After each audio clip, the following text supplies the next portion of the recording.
In July of 1779, on a rocky cliff jutting half a mile into the Hudson River, a column of American soldiers waded chest-deep through black tidal water in total darkness. Their muskets were empty, not low on powder, not jammed. Empty, unloaded by direct order, the firing mechanism deliberately rendered useless, by command of the very general leading them. Above them rose 150 feet of jagged rock. 2 walls of sharpened timber stakes, a garrison of professional British regulars who slept with their weapons loaded. And out on the water, the guns of a Royal Navy warship, anchored and waiting. Every advantage of terrain, technology, and position belonged to the men on top of that cliff. The Americans had only the dark, their silence, and the steel fixed to the end of their useless guns. 25 minutes later, the fort was theirs. And here is the part every history book got wrong for the next 200 years. They tell you it was the American riflemen who terrified the British Empire that night. The buckskin marksman, the frontier sharpshooter who could put a ball through a man's eye at 300 yards. That image, the long rifle, the hunting shirt, the wild colonial picking off redcoats from behind a tree, became the founding myth of how America won its war. It is a lie. And the truth is far more disturbing than the legend. Because the men who took Stony Point could not have done what they did with a rifle. It was mechanically impossible. The weapon that won that cliff could not even hold the blade that did the killing. The two things were physically incompatible, and that single fact, buried under 2 centuries of romantic mythology, unlocks the entire story. What climbed those rocks in the dark was not a rabble of frontier sharpshooters firing from behind trees. It was something far more dangerous, and something the British believed Americans were fundamentally incapable of becoming. By the time the sun rose over the Hudson the next morning, the most powerful military on the face of the earth understood, with a cold, dawning horror, that it was no longer fighting farmers. By the end of this video, you'll understand why the rifle, the very weapon the legend celebrates, was the one weapon useless for this battle. You'll understand the brutal order General Anthony Wayne gave his men, an order so severe that hesitation was punishable by death at the hands of your own officers.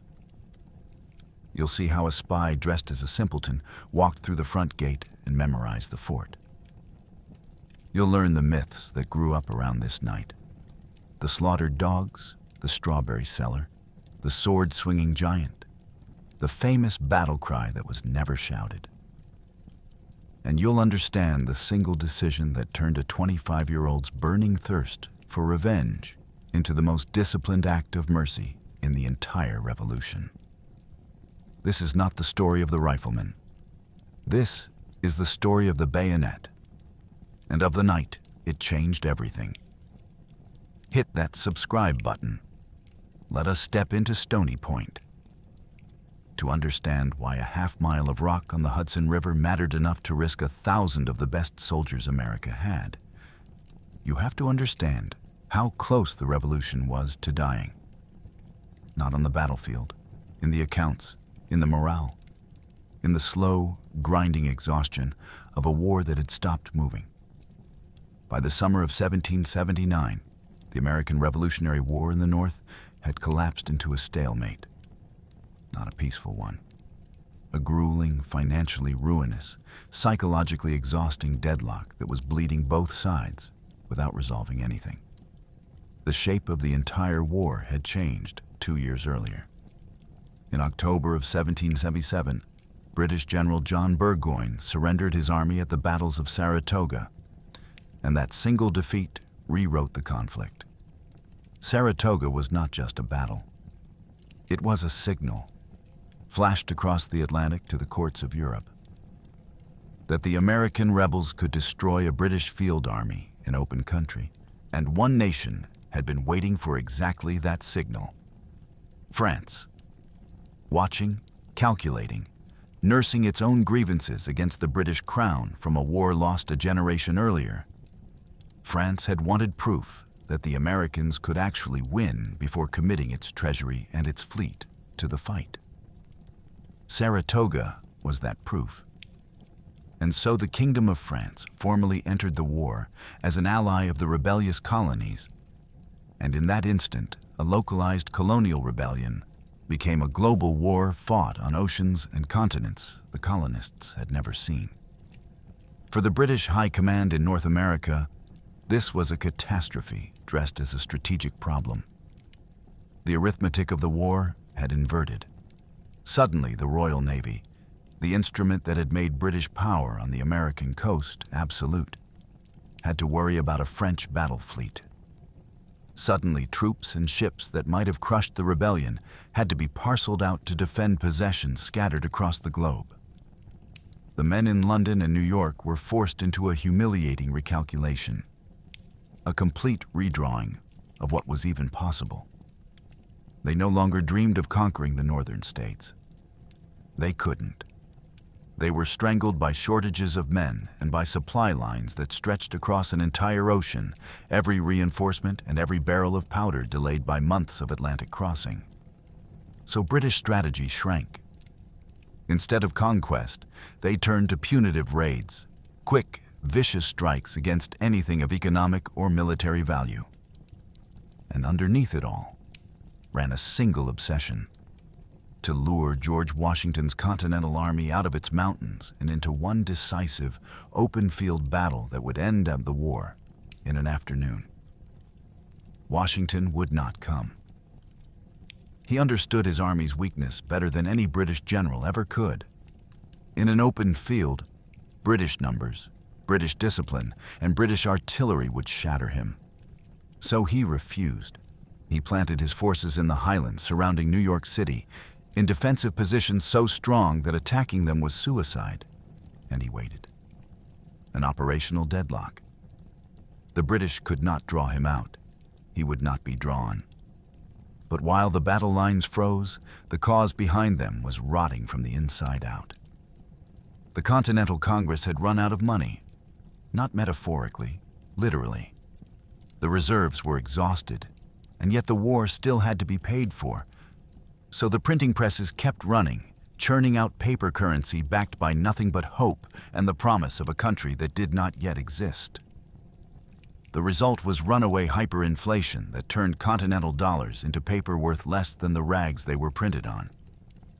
Soldiers were paid in money that lost value between the moment it was handed to them and the moment they tried to spend it. Suppliers stopped accepting it. The phrase, "not worth a continental," entered the language as a synonym for absolute worthlessness, and it was earned honestly. The revolution had never enjoyed the support of more than roughly a third of the colonial population to begin with, a fact that gets lost beneath the later mythology of a united people rising as one. It was never one. Another third were loyal to the crown, and the final third wanted only to be left alone. And now that fragile, fractious supporting third was buckling under economic ruin and sheer fatigue. The war had gone on too long. It had started in 1775. It was now 1779, and the glorious cause had curdled into an endless, grinding, impoverishing slog with no end anyone could see. People were tired in the way that loses wars, not defeated, just exhausted past the point of caring. Enlistments were expiring by the thousands. The Continental Army was built on short-term enlistments, and as those terms ran out, hardened veterans, men who knew how to stand in a line under fire, simply walked home, and there were precious few recruits willing to take their places. Every spring, the Army had to be partly rebuilt from scratch. In the South, the situation was turning catastrophic. Loyalist forces were growing bolder and stronger, and the Crown was steadily clawing back territory in a slow, relentless land grab. On the frontier, alliances with Native American tribes were fracturing under generations of mutual distrust, erupting into devastating campaigns like the Sullivan Expedition of 1779. which drained Continental resources and manpower even further while settling nothing. Washington could feel it. The revolution wasn't being defeated, it was suffocating, dying slowly under the weight of attrition, debt, and despair. He needed a victory, not a small one, not a defensive stand. He needed something brilliant and sudden and undeniable. The kind of triumph that had saved the cause before. The crossing of the Delaware, Trenton, Saratoga.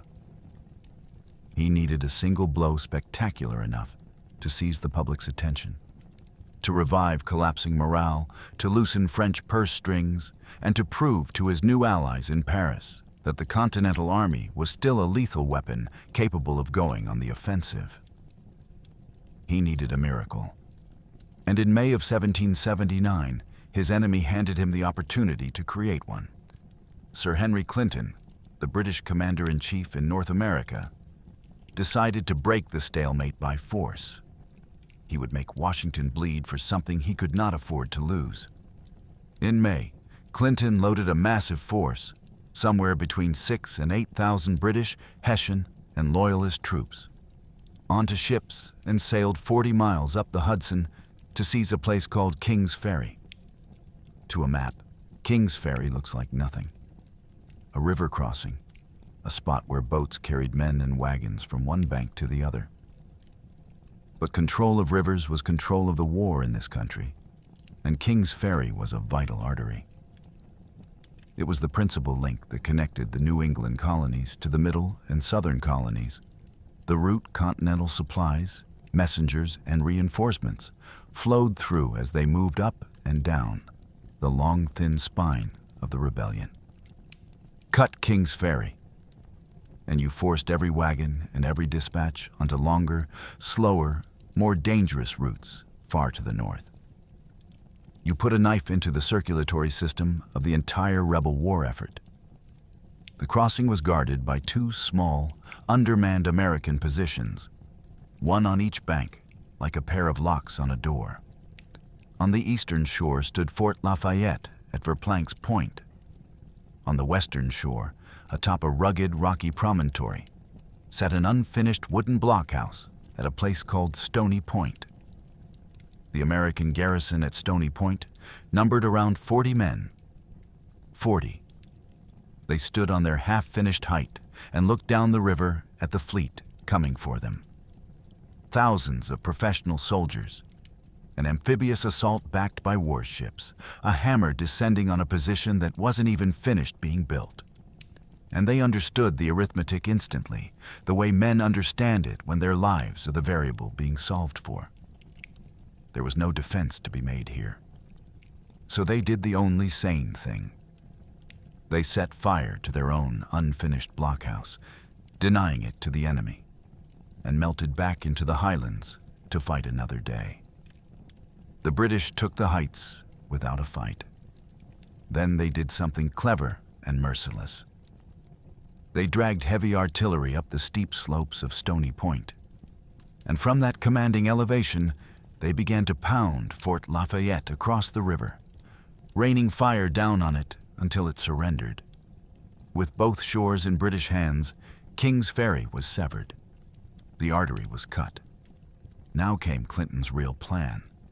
He was certain that losing King's Ferry would enrage Washington and force him to march his main army out of the fortress complex at West Point, just 12 miles upstream, to take the crossing back. And the moment Washington came down out of his mountains into the open, Clinton would have his decisive battle. Washington refused the bait with a patience that must have been agonizing. He would not throw his army at the crossing. Instead, he repositioned defensively at New Windsor, New York, keeping his body between the British and West Point, and ordered Major General Alexander McDougall to hold the Highlands with 6 brigades.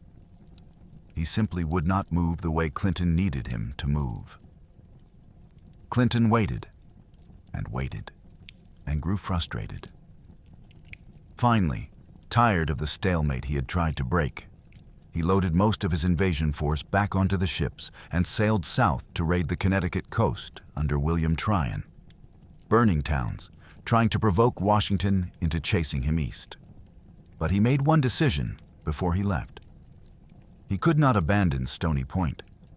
It was too valuable, too hard won. So he left behind a garrison to hold it, smaller than the force that took it, but heavily fortified, dug in on a natural fortress, protected by the river and the guns of the Royal Navy. Unassailable, he assumed. And in leaving that isolated, fortified, seemingly unassailable garrison sitting alone on its rock, Clinton handed George Washington the precise thing he had been praying for.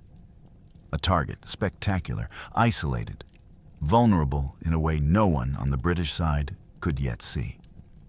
The trap Clinton built to catch Washington became the prize that would make a legend. And it is worth pausing here on the discipline of doing nothing. Because the hardest thing Washington did in the summer of 1779 was not the attack that was coming. It was the weeks of refusing to attack. Clinton was dangling a wound in front of him, a severed supply line, a humiliation. Captured American forts flying British colors 12 miles from West Point. Every instinct, every pressure from a desperate Congress and an exhausted public screamed at Washington to march down and take it back. A lesser commander would have. A prouder one certainly would have. And he would have walked his army straight into the open field slaughter Clinton was praying for. Washington's genius at this moment was not aggression. It was the iron self-control to absorb an insult, to let the enemy think he had been outmaneuvered, and to wait. Wait until the enemy made the mistake of leaving something small enough to kill. The patience was the strategy. The attack would only be the punctuation. Look at Stony Point the way an attacking soldier would have had to look at it. And the audacity of what the Americans were about to attempt becomes almost incomprehensible. This was not a tidy star fort of cut stone with neat geometric walls. It was something harder. It was a natural fortress, a massive, rugged spine of rock thrusting half a mile into the deep water of the Hudson. And the British had improved on nature with the full skill of military engineering. The promontory rose in steep, jagged cliffs to nearly 150 feet above the waterline. A wall of stone strewn with boulders and tangled forest scrub, the kind of ground that punishes a man even in daylight with both hands free. On three sides, the river, deep, cold, fast-moving Hudson water. The only connection to the mainland was a narrow neck of land, which meant the place was effectively a peninsula. And a peninsula is the easiest thing in the world to seal off from anyone approaching by land. You hold the neck, you hold the rock. Everything funnels through that throat of ground, and everything that funnels can be killed. The British engineers read the terrain the way professionals do and went to work improving on what nature had given them. They built earthworks, banked walls of packed soil that absorb cannon fire far better than stone, which shatters and throws lethal splinters. They built artillery redoubts on the heights, raised platforms from which their guns could sweep the approaches. And then they did something more dangerous than any of it. They built two separate, concentric lines of abatis. An abatis is one of the cruelest pieces of low technology in the entire history of warfare. And it costs nothing but labor and trees. You fell timber. You strip the branches bare of their leaves. You sharpen every remaining branch into a hardened stake. And you lay the trees side by side, trunk inward, with the mass of sharpened points facing the direction the enemy must come from. It is a wall of wooden spears, often chest high, hopelessly tangled, impossible to climb over and lethal to push through. The 18th century ancestor of barbed wire. And in some ways worse, because barbed wire doesn't end in a point driven through a man's body. The British dragged these sharpened barricades across the entire width of the peninsula, not one line but two, one set behind the other, so that an attacker who somehow hacked through the first wall under fire would find himself trapped in the killing ground between the lines, facing a second wall just like it while the garrison shot down into him. But the terrain held one flaw the British fundamentally misread. The southern ends of those abatis lines didn't terminate in solid rock. They ran down into tidal marshland and a muddy beach along the river's edge. And the outer line of abatis failed to reach all the way to the northern riverbank, leaving a small gap. The British command looked at those flanks at high tide, saw 4 or more feet of water flooding the marshes, and concluded that no infantry could possibly approach through deep, sucking, muddy water in the dark.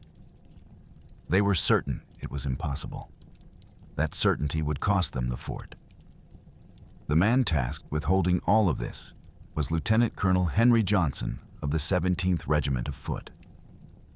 His garrison was no token force of second-rate troops. These were disciplined professionals, the kind of soldiers who had broken American lines before and expected to do it again. At the core stood 8 companies of his own 17th Regiment, divided between the outer works and the upper works on the heights. Alongside them were 2 grenadier companies of the 71st Highland Regiment, Fraser's Highlanders, big men in a regiment with a fearsome fighting reputation. There was a company of the loyal American Regiment under Colonel Beverly Robinson, American-born men fighting for the crown against their own countrymen. And there was a detachment of Royal Artillery to work the guns that made the heights so deadly. In total, the garrison numbered somewhere between 525 and 600 soldiers. And inside the works, sharing the danger, were also nearly 70 women and children, the families that followed 18th century armies and lived among them. And out on the water sat the multiplier that made the whole position look mathematically airtight: His Majesty's ship Vulture. Launched in 1776, a 304-ton Swan-class ship sloop mounting 14 6-pounder guns, anchored directly north of the point and backed by smaller gunboats. The Vulture was not there for decoration. A warship of that class could lay down overlapping fields of naval artillery across the marshes and the land bridge, precisely the routes any attacking force would be compelled to use. Picture it from the British point of view. Any enemy infantry that tried to cross the flooded flanks or push up the narrow neck would be caught in a crossfire. Musket and cannon raining down from 150 feet of fortified height in front, and broadsides of naval grape shot tearing in from the river on the flank. In theory, there was no approach to Stony Point that wasn't already a grave. And Lieutenant Colonel Johnson was not a complacent man trusting blindly to his walls.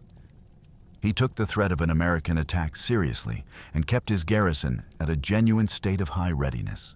His standing orders required his men to sleep fully clothed, with their weapons loaded, their ammunition and accoutrements laid out and ready, prepared to turn out and man the works on the shortest possible notice. He had done, very nearly, everything right. He had a natural fortress, a professional garrison, a warship, 2 walls of spikes, and a high state of alert. He had only one flaw in his thinking. He believed the water on his flanks was a wall. The Americans were about to prove it was a door, a natural fortress, 2 walls of spikes, 600 professionals, a warship, 150 feet of cliff. Flanks, the enemy believed, were drowned and impassable. This was the position George Washington decided to take with empty muskets and cold steel. Now we come to the heart of it, the myth and the reality. Because everything that made this assault possible depended on a weapon. And the legend has been pointing at the wrong one for 2 centuries. Ask most people how Americans fought the Revolution, and they'll give you the same image. The one painted by 19th century novelists and illustrators and burned into the national memory ever since. The rugged frontiersman in buckskin, the American long rifle, the lone marksman behind a tree, picking off bewildered redcoats who fought in stiff, useless lines. The myth says the empire was brought down by the accuracy of the American rifleman. When you study what actually happened at Stony Point, correcting this becomes a matter of historical necessity. Because the men who stormed those cliffs, the men who executed the bayonet charge that genuinely terrified the British, were not riflemen. They were elite Continental Light Infantry, and they carried smoothbore military muskets. The difference between those two things in 1779 is not a footnote. It is the entire battle. The American long rifle was a genuinely superb weapon for one specific purpose. Inside its barrel ran spiral grooves, called rifling, and as the ball passed down them, it was forced to spin, exactly the way a well-thrown football spins to fly straight and true. That spin stabilized the projectile across long distances and gave the rifle accuracy that smoothbore weapons could only dream of. Marksmen like Timothy Murphy could reliably strike a man at distances approaching 300 yards, a range at which a soldier with an ordinary musket couldn't have hit a barn. Frontier units like Colonel Daniel Morgan's riflemen and rangers like Posey's were genuinely and rightly feared at long range. And at Saratoga, that long-range fire had helped break a British army. The rifle was real. Its terror was real. But that precision came at a brutal, disqualifying cost. And the cost is everything. The rifle was agonizingly slow to load. Because the ball had to grip those spiral grooves to take the spin, it had to fit the barrel tightly. And a tight ball, wrapped in a greased cloth patch, had to be physically forced down the grooved barrel with a ramrod, shoved home inch by stubborn inch with real effort. Where a trained soldier with a smoothbore musket could fire 3 or even 4 times in a minute, a rifleman was lucky to manage one. In the time it took a rifleman to reload once, a wall of musket-armed infantry could close the distance and be on top of him.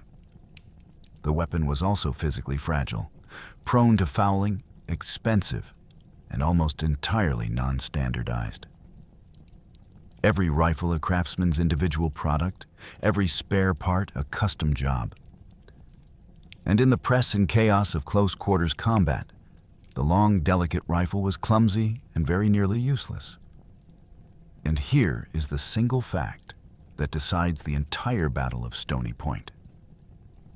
The American long rifle could not mount a bayonet. That is the hinge the whole story turns on. Read it again, because 2 centuries of legend have been built on top of it without ever looking underneath. The weapon the myth celebrates as the war winner, the iconic frontier long rifle, was the one weapon on the continent that was completely, structurally, physically incapable of doing the thing that actually had to be done at Stony Point. A rifle with no bayonet is a hunting tool. And Stony Point was not a hunt, because Stony Point was a bayonet battle. And the bayonet was the supreme shock weapon of the 18th century. Its story runs back to 17th century France, around the year 1642, and it began as something almost comically crude. The plug bayonet, a blade with a tapered wooden handle that you literally jammed down into the muzzle of your musket. It turned the gun into a short spear, yes, but at a fatal price. With the blade plugging the barrel, the musket could no longer fire at all. A soldier had to choose, in the middle of a fight, between a gun and a spear, and switching between them cost precious seconds he often did not have. The solution arrived by the 1720s in the form of the socket bayonet, a blade mounted on a hollow metal sleeve, a socket that slipped over the outside of the smoothbore barrel and locked in place, leaving the muzzle clear. Now the weapon could fire with the steel still fixed. Now a soldier was, at all times, holding both a firearm and a spear, with no need to choose. It was a small mechanical change with world-altering consequences. Because in a world where firing a black powder weapon produced a vast, blinding, choking cloud of white smoke that swallowed entire battle lines, and where reloading took a trained man 15 to 20 full seconds, even under ideal conditions, a coordinated wall of cold steel advancing out of that smoke was the most terrifying thing a soldier could face. You could not see clearly. You could not reload fast enough. And here came a line of men at a dead run, leveled bayonets gleaming, who did not need to stop and load because they had already decided the answer was steel. The bayonet charge was not really designed to kill, although it killed plenty. It was engineered to produce pure psychological shock, to break an enemy's nerve and send him running before the blades ever reached him.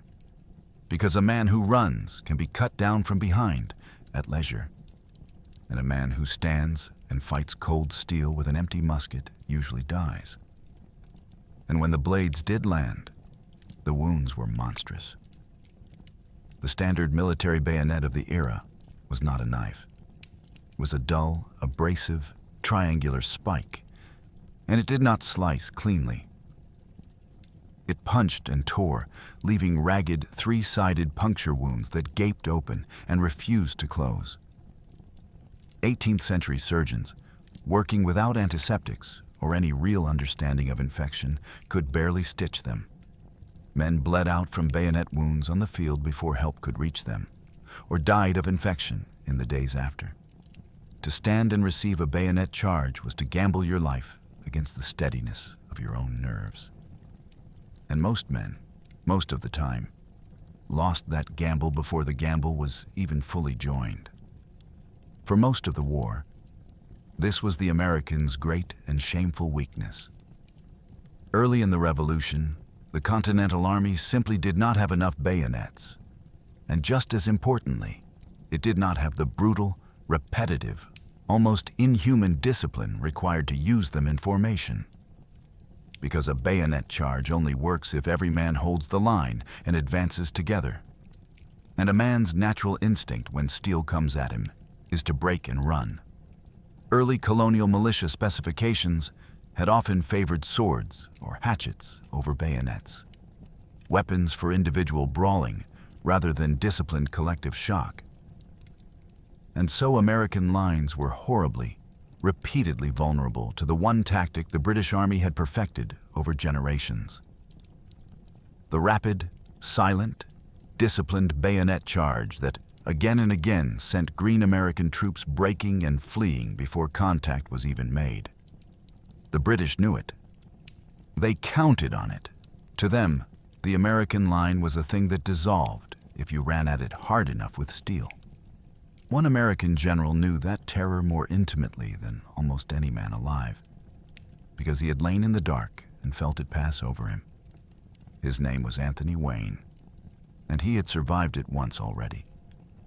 In September of 1777, at a place called Powley, a British force under Major General Charles Grey launched a nighttime surprise attack on Wayne's sleeping encampment.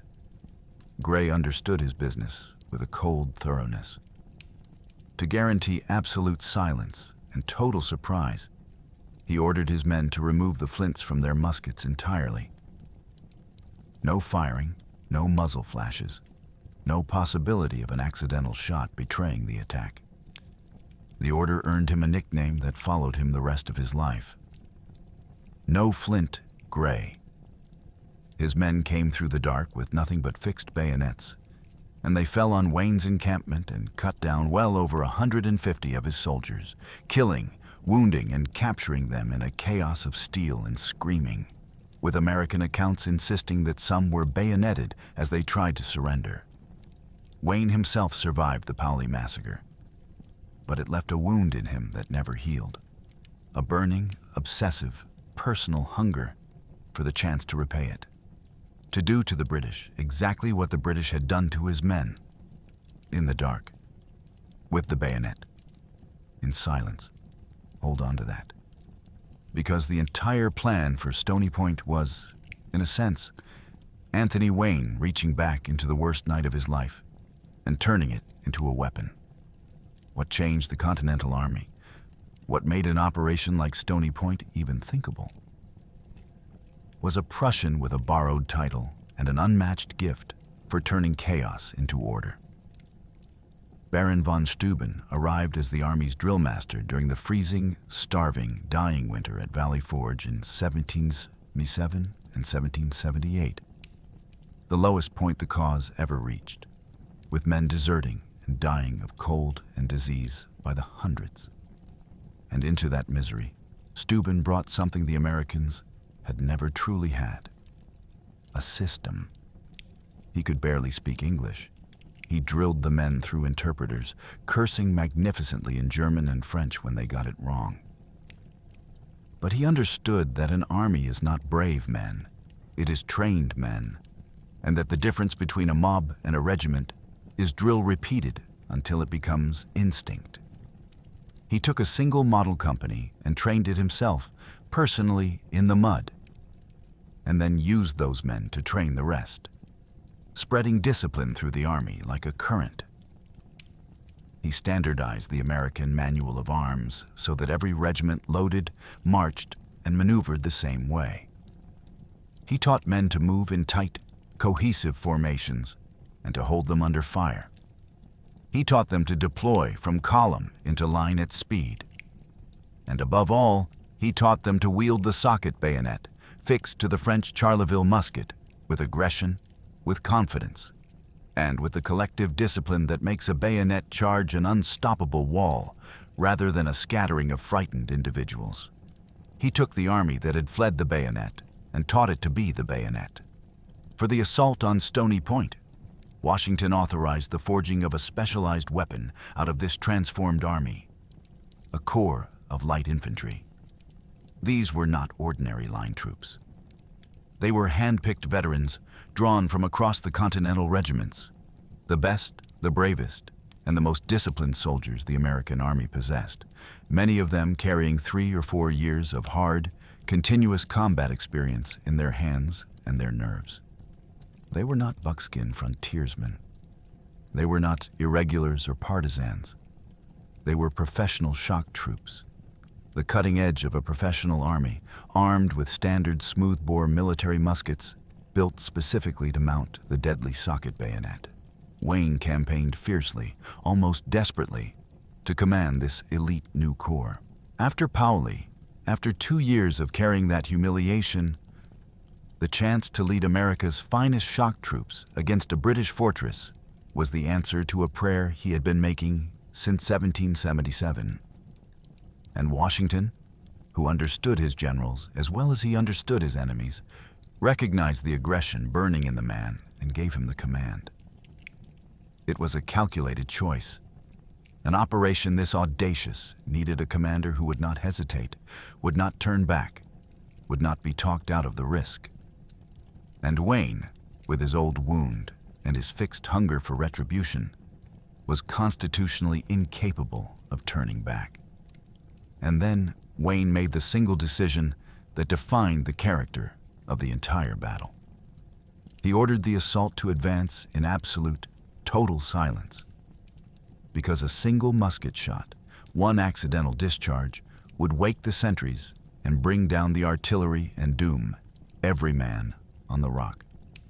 So to enforce that silence, he reached back into the worst night of his own life and lifted out the exact doctrine the British had used to butcher his sleeping men at Paoli. The light infantry would advance with unloaded muskets. They would carry, in his own grim phrase, their whole dependence on the bayonet. The men would not be permitted to load, would not be permitted to fire, would have no choice in the dark but to trust the steel and the man beside them.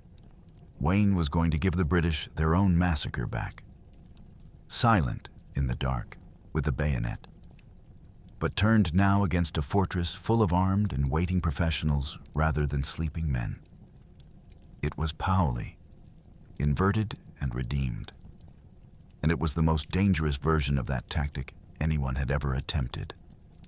And that order, that entire plan, would have been a flat impossibility if these men had been the riflemen of legend. A rifle can't take a bayonet. The legend's hero could never have fought this battle.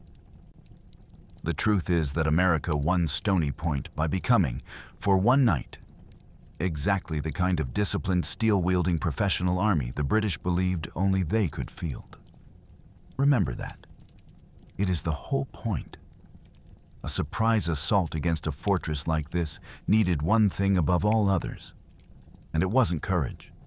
It was information. Flawless, granular, intimate knowledge of the enemy's interior. And absolute secrecy about your own intentions. Washington understood that a conventional siege was out of the question. To sit down and batter Stony Point with artillery under the guns of the Vulture would be slow, ruinously expensive, and probably doomed. The only path that could work was a single, precise, perfectly coordinated surprise assault. And that kind of operation lives or dies on intelligence. By the 10th of July, 1779, Washington had set an entire intelligence machine in motion, and it operated on two levels at once, gathering information about the enemy while denying information to the enemy. Both halves mattered equally. A perfect plan betrayed in advance is a death warrant. Major Henry Lee, the famous Light Horse Harry Lee, one of the finest cavalry officers the Revolution produced, and his elite partisan legion of dragoons and infantry patrolled the surrounding region without rest. They drove off British foraging parties, screened every road, and sealed the perimeter so tightly that no loyalist spy could slip through to observe the Continental Army assembling its strength. This was the denial half of the operation, and it was unglamorous, exhausting work. Riding the same lanes again and again, questioning every traveler, ensuring that the great secret stayed secret. And in the course of that work, Lee's men squeezed loose a piece of gold. From local farmers and from British deserters, they learned a detail that would prove decisive. The fortress could be approached from the south, along a sand beach, at the point where the marsh ran down to meet the river. A crack in the wall the British thought had no cracks. Colonel Rufus Putnam, Washington's chief engineer, took all of these scattered fragments. The deserters' whispers, the farmers' offhand remarks, Lee's patrol reports, and did with them what a great engineer does. He turned noise into a map. He produced precise topographical surveys of the fort and its approaches, rendering the rumor of a sand beach into a measured, usable avenue of attack. And Washington and Wayne did not simply trust the paper. On the 6th of July, they rode out themselves and studied the fort with their own eyes from nearby high ground, screened by Continental riflemen standing overwatch in case a British patrol stumbled onto two of the most important men in the American war effort, lying in the brush with spyglasses. But there is a hard limit to what you can learn from the outside of a fortress, and Washington knew it. He could map the walls. He could not map the men behind them. He needed the inside, the exact disposition of the troops, where the heavy guns were placed, the precise routines and protocols of the night sentries, the things that exist only inside a garrison's daily life and a commander's standing orders. And for that, he turned to one of the most remarkable operatives the war produced, Captain Allen McLean. McLean was a professional in the truest sense, a Delaware cavalryman, intelligence officer, and spy. Born in Philadelphia in 1746, he'd been in the Army since 1775 and had fought at Great Bridge, Long Island, White Plains, Princeton, and Monmouth. He had walked into British-occupied Philadelphia and walked out with prisoners. He had saved the Marquis de Lafayette from capture at Barren Hill by spotting a British flanking maneuver. He was exactly the kind of man you sent into a place you weren't supposed to be able to enter. And the disguise he chose was a masterpiece of misdirection. He shed his officer's uniform and dressed himself as a rustic, simple-minded backwoods farmer. A frayed hunting shirt, leggings, a powder horn, basic rifle accoutrements hanging off him to complete the picture of a harmless country hick. Then he presented himself at the British lines under a flag of truce, posing as the escort for a local woman, a Mrs. Smith, who had legitimate permission to enter the fort to visit her sons, young men who had defected to serve in the British garrison. The British let them in. And that decision, the small human courtesy of allowing a mother to visit her sons, was the gap through which the fort would be lost. While Mrs. Smith spoke with her boys, McLean became the country bumpkin completely and totally. He shuffled around the post, gaping up at the high walls and the big guns, feigning slack-jawed awe and rural confusion at the strength of the great fortress, playing the harmless fool so convincingly that not one professional soldier in that garrison thought to watch what he was actually doing. And what he was actually doing was the work of a master. He was counting. He was memorizing. He logged the layout of the defensive positions, the number of troops and roughly where they were posted, the location of the trenches and the artillery, and, most valuable of all, the specific procedures the garrison used for security after dark. Every vacant grin and every dim question was cover for a mind working with cold precision. At one point, a young British officer, bored and looking for a little amusement at the expense of the dim militiamen, sauntered over to mock him. "Well, Captain," he said, with the easy contempt of a man certain of his own superiority, "what do you think of our fortress? Is it strong enough to keep Mr. Washington out?" And McLean, never so much as flickering out of character, stammered back, "I know nothing of these matters. I am..." and let the sentence dissolve into vacant, harmless, perfectly performed ignorance. The officer got his little laugh and walked away pleased with himself. He had just been the audience for one of the most consequential performances of the entire war, and he would never know it.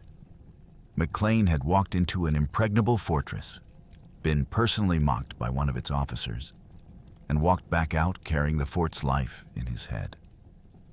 The moment he was safely outside, McLean sent everything he'd seen to Wayne by express rider.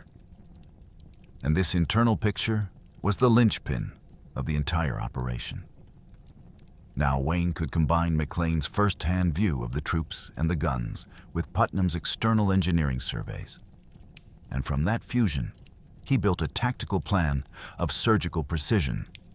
He would send his men through the shallow flanking crossings, exactly the routes that bypassed the heaviest concentrations of British artillery McLean had located inside.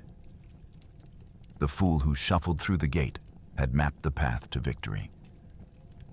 A month later, McLean would use the same techniques to help plan the storming of Paulus Hook. What happened over the next 36 hours was an exercise in discipline so severe it borders on the inhuman. This was where the army Steuben had forged would be tested against itself before it ever met the enemy. On the morning of the 15th of July, the roughly 1,200 to 1,350 men of the new Light Infantry Corps assembled at their camp near Fort Montgomery for what they believed was an ordinary inspection. Wayne had them up early, ordered them to shave and powder themselves, to look every inch the disciplined professional force he had built. Officers went down the lines checking every musket, confirming every bayonet was honed to a lethal point. And then, instead of being dismissed, the men were formed into columns and marched south. To stay hidden from British naval patrols cruising the river and from loyalist eyes watching the main roads, the column could not take the direct route. Instead, it was forced onto a brutal inland path, 13 miles through narrow, twisting, sweltering mountain lanes, skirting the shoulders of Torn Mountain and Bear Mountain under the full hammer of a midsummer sun. It was a grinding, dehydrating, leg-destroying march, single file in places where the lanes pinched shut, and the men carried their weapons and gear the entire way without knowing where they were going or what waited at the end of it. By the time they neared their objective, they had been awake and moving for most of a day in killing heat. These were the men who would then be asked to wade through a river and climb a cliff into cannon fire. The endurance demanded here, before the fighting even began, would have broken an ordinary force. By 8 o'clock that evening, the worn-out but disciplined column reached David Springsteel's farm, roughly 1.5 miles west of the British fortifications at Stony Point. There, at last, while the men dropped to rest their ruined legs, they were told the truth. This had never been an inspection. This was an assault. A midnight storming of one of the strongest British positions on the entire Hudson River. And now, in the gathering dark, knowing finally what they had marched all day to do, they spent the next 2 hours forming up into the 3 attack columns that would carry it out. And then Wayne issued the orders. They were arguably the most severe and uncompromising of the entire revolution. And they tell you exactly how much was riding on silence. He demanded total, absolute silence. No man dare speak. The muskets of the main assault columns would stay unloaded. The men would trust their lives entirely to the bayonet, because a single accidental shot could betray them all. And his written orders spelled out the consequences with chilling clarity. If any soldier let his musket fall from his shoulder, if he hesitated even for a moment, if he lagged behind, if he dared to load and fire without explicit command, the officers, who carried long spears, pikes, specifically for this purpose, were to put that soldier to death on the spot. Any man who skulked, who shrank from the advance, was to be killed instantly by his own side. Think hard about what that asked of a human being. To climb 150 feet of jagged rock in pitch darkness into the muzzles of cannon and the muskets of professional regulars, carrying a weapon that could not fire because you had been forbidden to load it. And to do all of it, knowing that the man marching beside you carried a pike, and that his orders were to drive it through you if you faltered, if you flinched, if you so much as let your musket slip from your shoulder at the wrong moment. There was no room in this plan for ordinary human fear. The fear had to be swallowed and buried beneath something stronger, and that something was the discipline Steuben had hammered into them in the snow at Valley Forge. This is the precise, measurable difference between the rabble the British still expected to fight and the army that was actually coming for them in the dark. A mob cannot do this. Only soldiers can do this. The British were about to meet soldiers, and they did not yet know it.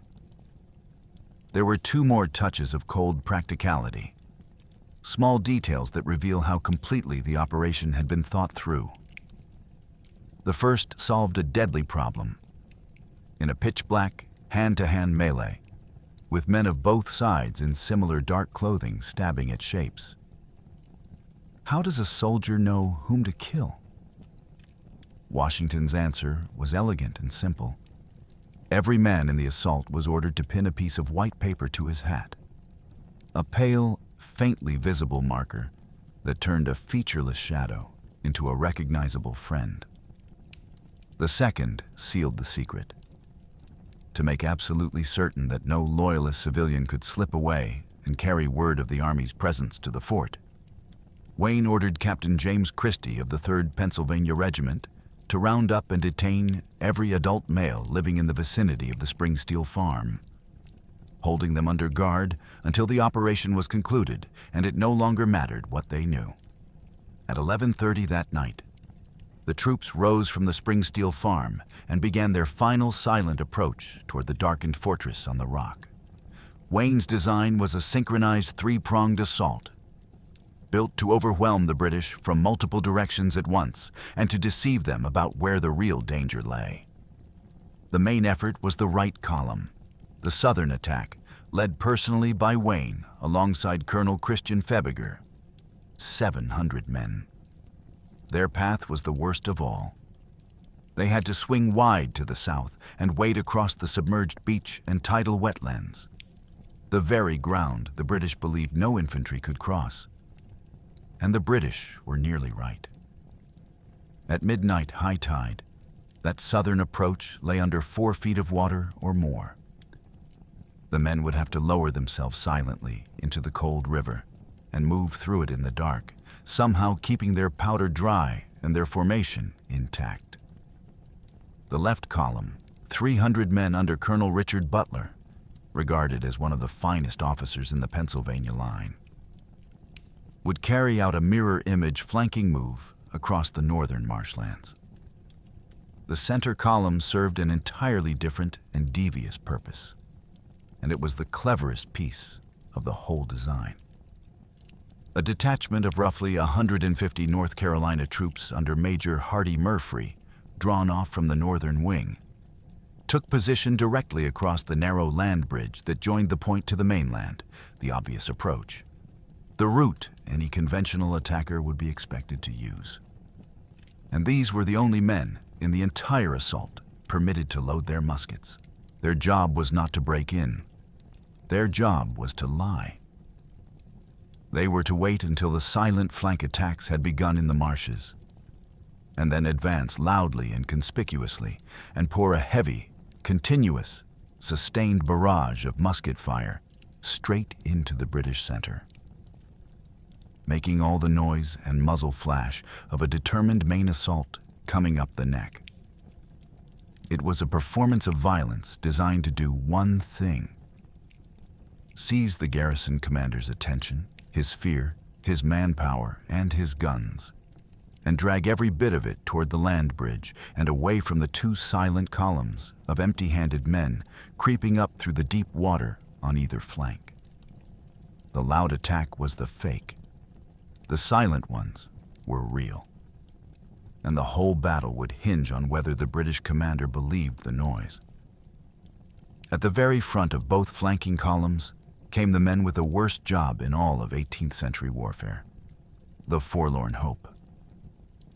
The name itself is grim and ancient, a corruption of an old Dutch phrase, verloren hoop, the lost troop, and it meant exactly what it sounds like.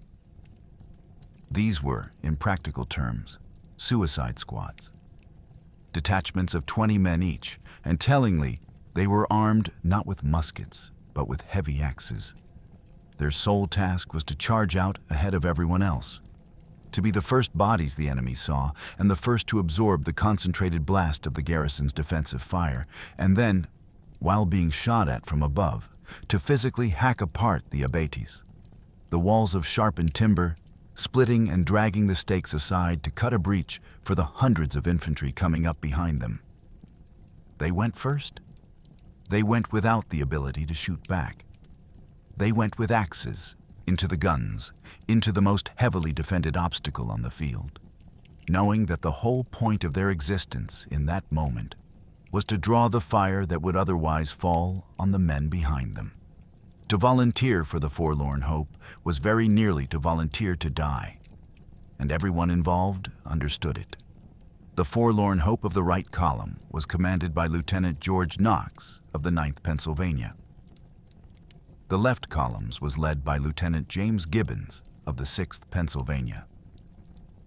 Behind the right's axemen came a 150-man advance guard under an exceptionally brave French volunteer engineer, Lieutenant Colonel François-Louis Teycèdre de Fleury, a man who had crossed an ocean to fight for a revolution that was not his own. On the left, the advance guard was led by Major John Stewart, at the head of veterans drawn from the Maryland line, men whose units had earned their reputation in the desperate fighting around New York 3 years earlier. 3 columns, 2 of them silent and empty-handed, but for steel. One of them loud and burning powder to sell a lie. And at the tip of each silent spear, 20 men with axes, walking first into the dark. At roughly midnight on the 16th of July, the assault began, and the weather sided with the Americans. Heavy clouds rolled across the moon and smothered the rocky heights in darkness. The right column crept into the southern marsh and began to lower themselves into the deep black water, sinking to the chest in the cold tidal flood, holding their muskets and their precious dry powder up over their heads, moving by inches toward the base of the cliff so as not to make a splash. For a few minutes, the impossible held. The thing the British swore could not be done was being done, silently, in the dark, a few feet at a time. Then, somewhere up on the heights, a sentry caught a flicker of movement in the water below, and the night came apart. The alarm went up, and instantly the darkness was ripped open by fire. Muzzle flashes stuttered along the British works as muskets opened up, and then the heavy guns spoke, their roar rolling out across the river. Grape shot, canisters of iron balls that turn a cannon into a giant shotgun, tore through the water and the reeds and the reaching darkness, scything into the American ranks, struggling waist-deep and chest-deep through the marsh. Men were hit. Men went under. The water that had hidden them now trapped them, slowing every stride while the iron came down. And this was the exact moment the entire plan had been engineered to exploit. Because at that same instant, far across the position at the neck of the peninsula, Major Murphy's center column opened up with their loud, deliberate, deceptive fire. 2 companies of North Carolina men, the only Americans permitted to load, blazing away with everything they had straight into the British center, making the noise of a main assault. And Lieutenant Colonel Johnson fell for it completely. Up on the heights, Johnson heard that heavy, concentrated, sustained volume of fire hammering at his center, at the land bridge, exactly where the obvious attack should come. And he made the decision that lost him the fort. He concluded that the real American thrust was coming up the neck. So he pulled the bulk of his 17th Regiment of Foot down out of the upper works and rushed them to the land bridge to meet and repel the attack he was certain was the main one. It was a fatal, irreversible miscalculation. In chasing the diversion, he stripped the upper works, the true objective, the heart of the position, of the men who were supposed to defend them. And he did it at the precise moment the real columns were clawing their way up the flanks toward those now empty heights. And then the fortress's single greatest strength curdled into uselessness in the space of a breath. The British gunners, trying to bring their heavy artillery to bear on the Americans, scrambling up the steep rock face directly below them, made a sickening discovery. They could not depress the barrels far enough. The guns simply would not tilt down at the savage angle required to hit men climbing the cliff at their very feet. The shells screamed out and over, passing harmlessly above the heads of the climbing infantry and falling away into the empty dark beyond. All that naval and land artillery, the overlapping fields of fire that had made the position look like a grave for any attacker. And the attacker had gotten in so close, so low, and so fast that the guns could not touch him. Through all of it, the grape shot, the muzzle flashes, the men dropping in the black water, the columns held the one discipline that mattered above every other. Not a single American musket was fired. Not one. Under fire, taking casualties, in the dark with every animal instinct screaming to shoot back at the flashes killing their friends, they obeyed the order and trusted the bayonet. That silence, held under grape shot, is perhaps the single most extraordinary fact of the entire battle.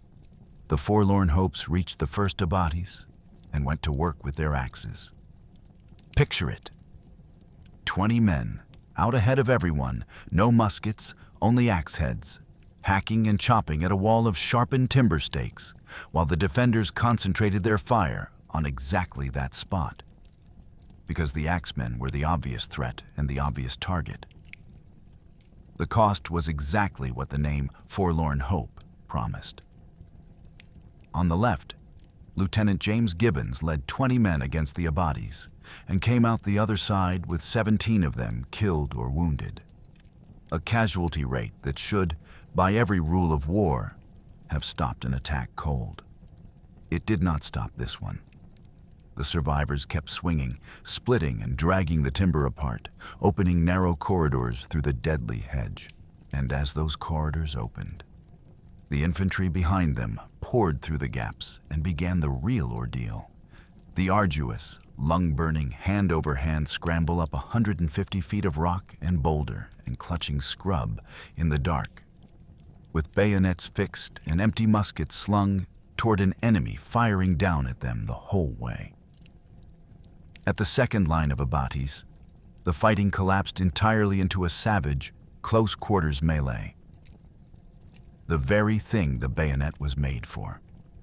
Men killing each other at arm's length in the dark by the light of muzzle flashes. And here, at the front of the right column where he had insisted on being, where he always was, Brigadier General Anthony Wayne was struck in the head by a British musket ball. The blow struck him in the head and knocked him to the ground, dazed and bleeding profusely, the world spinning around him in the dark. For most commanders, in most battles, this is the moment you are carried to the rear and the attack goes on without you, or falters without you. Wayne refused to be carried back. Bleeding from the scalp, half stunned, he gave one of the most famous orders of the entire revolution. He commanded his aides not to evacuate him, but to lift him up and bring him forward into the fort with the assault. "March on, boys," he cried out to the men climbing past him in the dark. "Carry me into the fort, for should the wound be mortal, I will die at the head of the column." He would not be taken to safety. If he was dying, and in that first stunned moment, with blood running down his face, he may well have believed he was. Then he would die where he had spent the whole war wanting to be, at the front, leading the charge that paid for Paoli.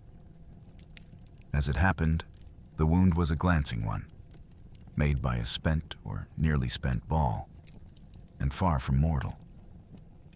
But it had dazed him badly, and in those critical minutes, effective command of the right column passed to the steady, reliable Colonel Christian Febiger, who pressed the attack home without a pause. The momentum never broke, and Wayne's men, half carrying their bloodied general up over the rocks, drove on with a fury the sight of him only deepened. His men surged past their fallen commander and broke through the final earthworks. And then the Continental Light Infantry fell upon the British defenders with the bayonet.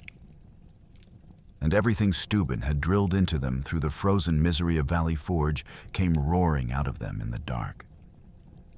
The British were ready for many things that night. They were not ready for this. For years, for the entire war, they had watched American militia break and scatter and run before a bayonet charge. It was a known fact of their world, as reliable as sunrise. Show the Americans cold steel, and they flee. Now the bayonet charge was coming the other way. It was American steel coming up out of the river and over the walls, ferocious and fast and utterly silent, delivered with a discipline and a savagery that matched the best the British Army had ever produced. And it was the professional British regulars who found themselves overwhelmed, outfought, and overrun by the sheer speed and violence of it. The world had turned upside down on that rock, and the men holding it could feel it turning. Lieutenant Colonel François-Louis de Fleury, the French volunteer engineer, was the first man over the parapet and into the inner works of the fort. He did not pause. He drove straight into the center of the British stronghold, cut and fought his way through to the flagpole, drew his sword, and struck down the British colors with his own hand, physically tearing the King's flag from the heights of Stony Point. And it was only at that exact instant, with the flag down, the inner works breached, the defense collapsing from the rear, that the Americans were finally permitted to break the silence they had carried through water and fire and the long climb up the rock. Following Wayne's precise pre-battle order, the troops shattered the night with a single prearranged watchword, screaming it across the captured heights so that every man, friend and enemy alike, would know the thing was done. "The fort's our own." It rolled across the rock in the dark, and down at the neck of the peninsula, Lieutenant Colonel Johnson heard it come from behind him. From the heights at his back, the heights he had stripped of defenders to chase a diversion. And in that sound, he understood the entire scale of his catastrophe in a single, sickening rush. His best regiment was trapped at the land bridge, fighting an attack that had never been real. His upper works were overrun. His garrison was encircled by Continental Infantry methodically clearing the position with cold steel from a direction he had left wide open. Outflanked, outnumbered at every decisive point, and overwhelmed by a velocity of assault he had not believed the Americans capable of, Johnson had nothing left. No reserve to commit. No line to rally. No fort to defend. From the first shot fired in the marsh to the surrender of the garrison, the battle lasted 25 minutes. 25 minutes. Consider everything packed into that single span of time. A river crossing in the dark, a diversion that fooled a professional commander into emptying his own strong point. 2 walls of timber hacked apart under fire by men with axes. A 150-foot cliff climbed in blackness. A wounded general carried forward over the rocks rather than back to safety. A garrison of 600 professionals broken at the point of the bayonet. And it was over faster than it takes to read a chapter of a book. That velocity was not luck. It was the entire point. Every element of Wayne's plan, the silence, the unloaded muskets, the diversion, the simultaneous flank attacks, existed to compress the battle into the smallest possible window. To be inside the works and on top of the defenders before the garrison could organize a coherent response. Speed was the weapon as much as the bayonet was. A slow assault on Stony Point would have been a massacre of Americans. A fast one was a massacre of British illusions. Lieutenant Colonel Henry Johnson and the survivors of his garrison laid down their arms. The hand-to-hand fighting had been ferocious, and for an engagement that lasted less than half an hour, the cost in blood was very real. The Continental Army lost 15 men killed in action and 83 wounded. The British garrison was shattered. 20 men killed, 74 wounded, and a staggering 472 taken prisoner, including their commanding officer, Lieutenant Colonel Henry Johnson himself. A number of British troops were listed as missing, and many of those were presumed drowned in the treacherous currents of the Hudson, having flung themselves into the river in a desperate attempt to swim out to the safety of the Vulture. But the Vulture was no longer there to save them. The moment the fort's own captured cannon were turned on the warship, her captain cut his anchor cables and fled downstream, abandoning the position and the men trying to reach her to the black water. But the casualty list, brutal as it is not the remarkable thing about the aftermath of Stony Point. The remarkable thing is what did not happen. Remember who led this attack? Anthony Wayne, the survivor of Paoli, the man who had lain in the dark while British bayonets butchered his sleeping, surrendering soldiers in near silence. Wayne had wanted revenge for that night for 2 years. He had spoken of it openly, and both armies, British and American alike, fully expected that an American victory won by a midnight bayonet assault, Paoli's own tactic, turned around, would end in exactly the way Paoli had ended. In slaughter. In the Continentals repaying the massacre in kind, bayoneting the British garrison even as it threw down its arms and begged for quarter. It was the natural, expected, almost inevitable conclusion. It was what the century did. It did not happen. The instant the British surrendered, the Americans stopped. They ceased fire. They lowered their bloodied bayonets, and they granted quarter to the defeated soldiers, mercy, in the full heat of a victory soaked in their own friends' blood. The men who had every conceivable reason to commit a massacre, the men who had been forged in the memory of a massacre, the men who had spent the last 25 minutes killing at arm's length with cold steel, chose, at the moment of triumph, to stop killing. It stunned the British to their core. Commodore George Collier, writing afterward, admitted that the rebels had made the attack with a bravery they had never before exhibited in the whole war, and that in that moment of victory they had shown a generosity and a clemency that across the entire course of the rebellion had no parallel.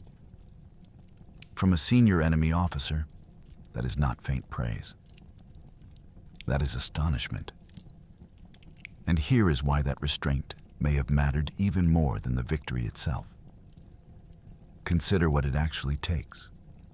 To halt a bayonet charge at the absolute peak of its fury, to stop blood-crazed, exhausted, grief and rage-filled men in the very act of slaughter on a single command at the instant the enemy's hands go up, is not the behavior of a mob. It is not even the behavior of most armies. It is the mark of a force under total professional control.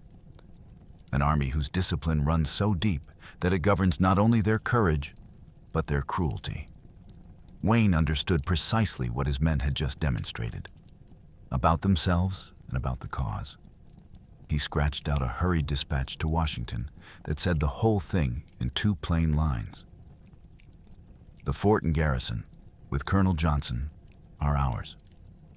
Our officers and men behaved like men who are determined to be free. Not like men determined to take revenge. Like men determined to be free.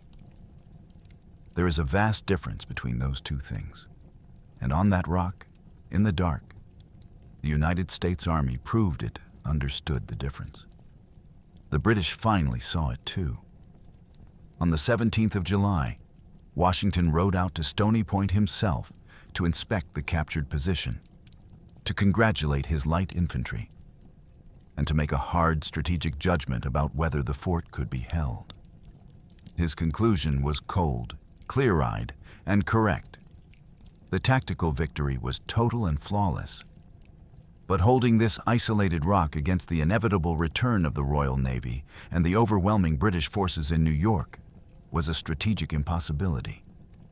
To garrison Stony Point would be to leave a small detachment marooned on a promontory, waiting to be cut off and destroyed at British leisure. The fort was a prize that could not be kept. So Washington made the unsentimental decision that separates commanders from glory hunters. The Americans stripped the position of everything of value. All the captured artillery, the ammunition, the stores of provisions. They systematically demolished the British earthworks and fortifications, reducing the engineering that had made the place so formidable.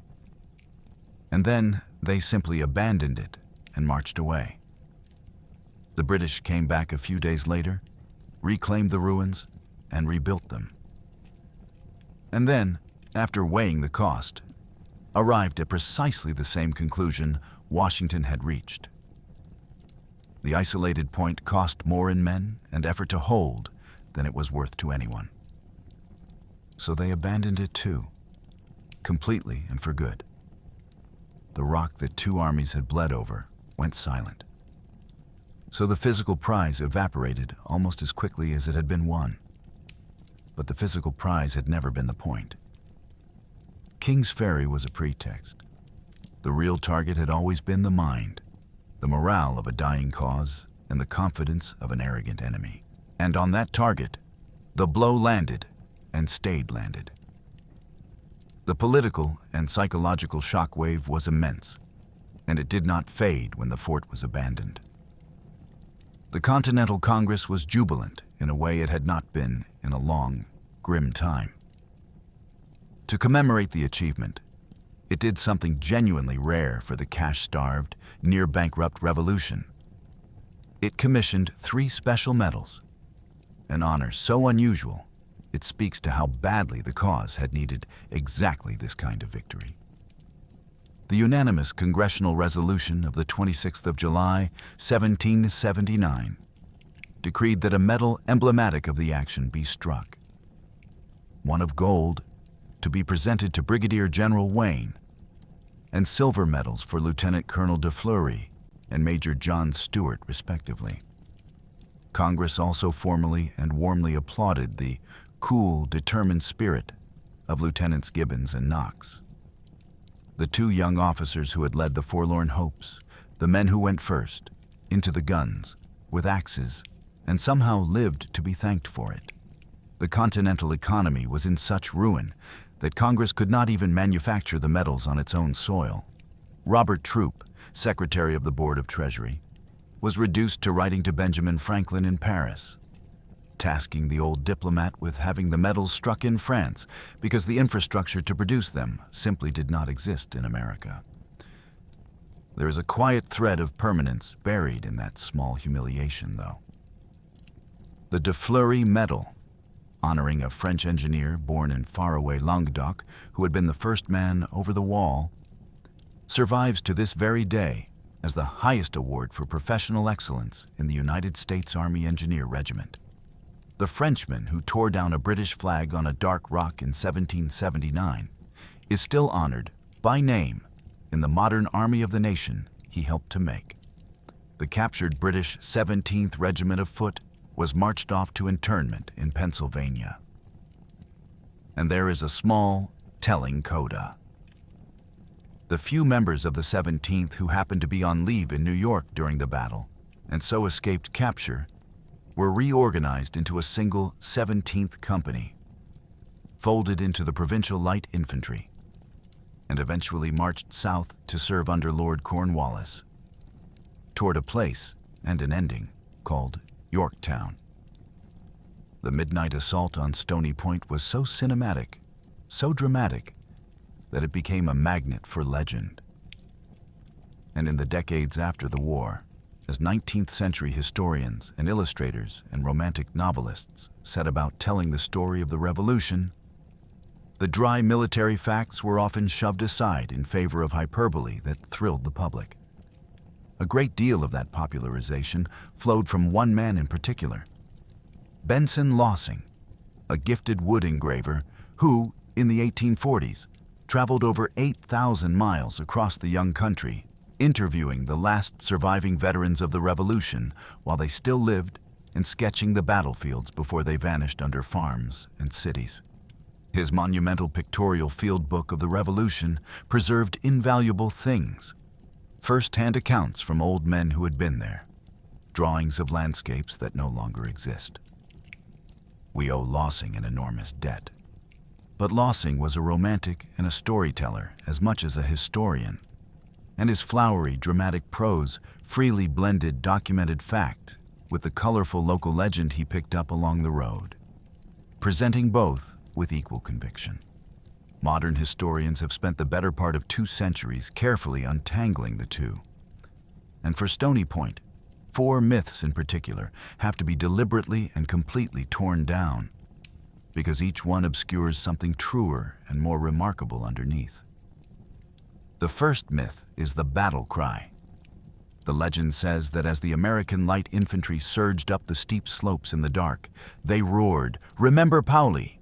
at the top of their lungs, screaming for vengeance, throwing Wayne's old wound in the faces of the British, announcing their intent to repay the massacre. It is a thrilling image. It is also historically impossible, and a moment's thought about the actual plan reveals why. Wayne's orders demanded absolute, total silence, enforced on pain of death by his own pikemen. The entire operation depended on the columns reaching the abatis undetected for as long as humanly possible. A full-throated battle cry roared by hundreds of men. During the silent approach would have instantly destroyed the one advantage they had, alerting every sentry and concentrating every gun on the climbers in the dark. The precise catastrophe the silence was designed to prevent. The only authorized words in the entire assault were the watchword, "The fort's our own." And those were to be shouted only after the works had been completely breached and the battle effectively won. The silence was not incidental to the victory. The silence was the weapon. A war cry would not have been defiance. It would have been suicide, and Wayne knew it better than anyone alive. The second myth is darker and stranger. The slaughter of the dogs. A persistent local legend holds that to keep the British garrison from being alerted by barking in the night, Wayne ordered his men to kill every dog in the surrounding neighborhoods, including the inhabitants of a hamlet with the wonderful name of Doodletown, before the attack went in. It is a grim, memorable little story, and it is false. An exhaustive examination of the Washington papers and the official correspondence surrounding the operation turns up absolutely no mention of harming any civilian animals whatsoever. There is no order, no report, no reference, and it would have been largely pointless anyway. The period maps show the area around Stony Point was extraordinarily sparsely populated, with few households and fewer dogs to worry about.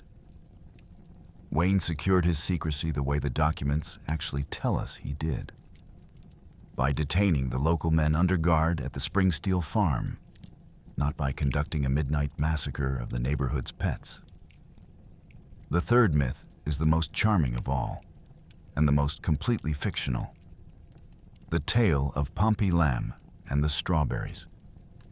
The story goes that an enslaved man named Pompey Lamb regularly gained access to the fort by selling fresh strawberries to the British officers, and that on his visits he learned the secret nighttime password, which he then used to trick the sentries and guide the American assault columns safely in through the gates.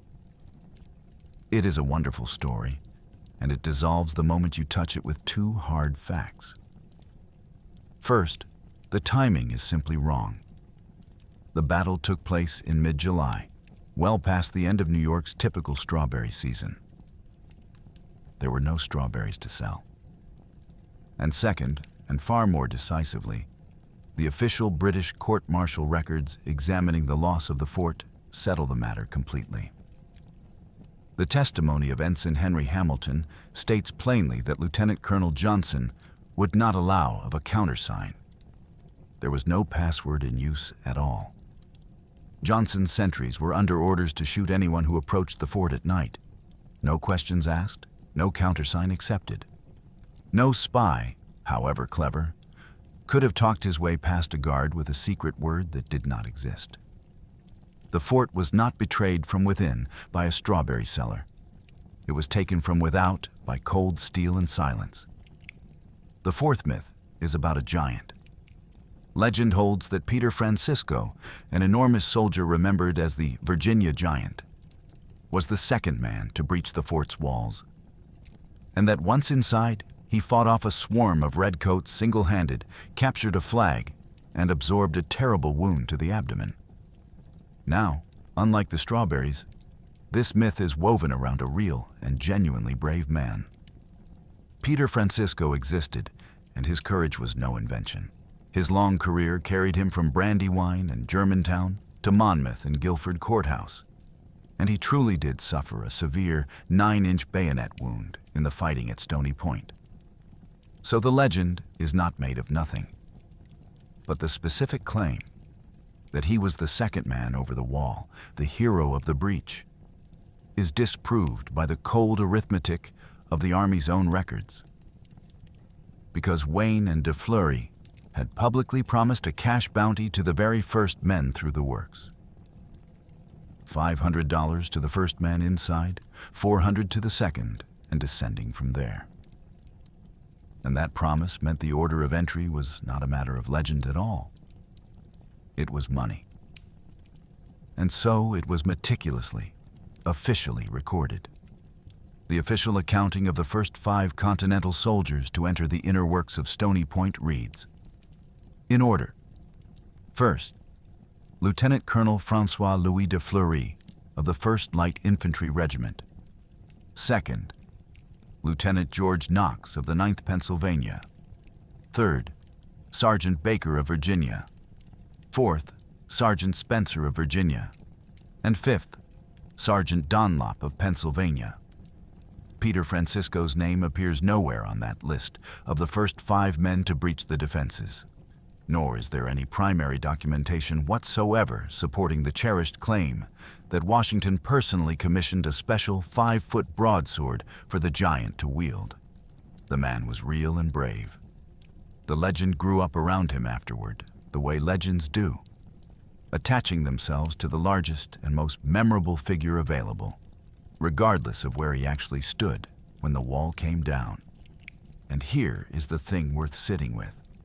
Strip away the screamed war cry, the slaughtered dogs, the strawberry seller, and the sword-swinging giant.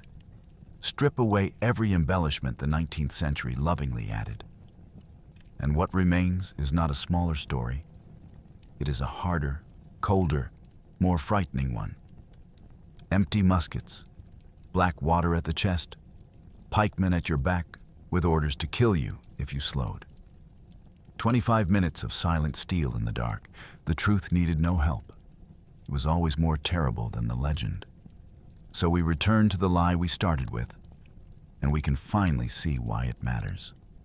Before the 16th of July, 1779, the entire British military apparatus regarded the American infantryman with a settled, institutional contempt. They were confident, serenely, almost lazily confident, that regular British troops could shatter any American formation they chose at the point of the bayonet, just as they had done it again and again, just as they had done it in the dark at Paoli. In the British mind, the American soldier was a fixed quantity. An amateur, a farmer, a man with a slow rifle and slower nerves who would break and run the instant cold steel came near him. This was not mere prejudice. It was, for years, a reasonably accurate description of how things had actually gone. The contempt was earned. Stony Point destroyed that belief forever. In 25 minutes, in the dark.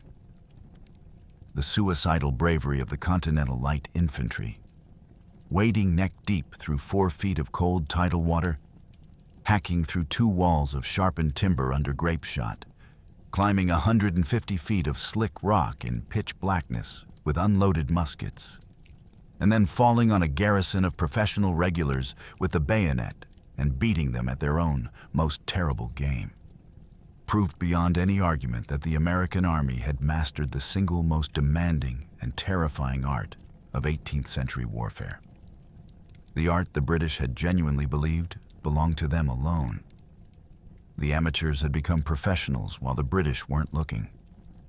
And the proof was a captured fort and 472 prisoners. And this is the final irony, the one the legend has spent 200 years burying. The myth tells us the British learned that summer to fear the American rifleman, the buckskin marksman, the long rifle, the frontier sharpshooter. The truth is almost the exact opposite. What the British learned to fear at Stony Point was the American who had thrown the rifle aside entirely. The man who carried the same smoothbore musket the British carried, fixed the same socket bayonet, marched in the same tight disciplined formations Steuben had drilled into him through a frozen winter, and then used all of it with a ferocity and a control that matched or exceeded the British regulars themselves. The British were not defeated by an exotic weapon they didn't understand. They were defeated by their own weapon, their own tactics, their own doctrine, turned around and driven into them by the men they had dismissed as a rabble. That was the unbearable part. Not that the enemy had found some clever new trick, but that the enemy had simply become as good as they were at the one thing they were proudest of. That was the realization that ran like a cold current up through the British High Command. It validated, completely and publicly, everything Baron von Steuben had built in the snow and misery of Valley Forge. It forced the British to fundamentally reassess how they fought the Continental Army for the rest of the war, to stop assuming that a bayonet charge would automatically scatter the Americans, because now the Americans might charge back and win. And it set the psychological stage for the ending that was already coming, just over 2 years away, at a tidewater village in Virginia called Yorktown, where some of the very men reorganized from the captured 17th Regiment would find themselves trapped under Cornwallis as the trap finally closed on the British cause. The fort itself was given back within days, demolished and abandoned by both sides as not worth the holding. The rock means nothing now. It is quiet ground above a wide river, agricultural land where the cannon once stood, with no monument to mark where the forlorn hope went first into the guns with their axes.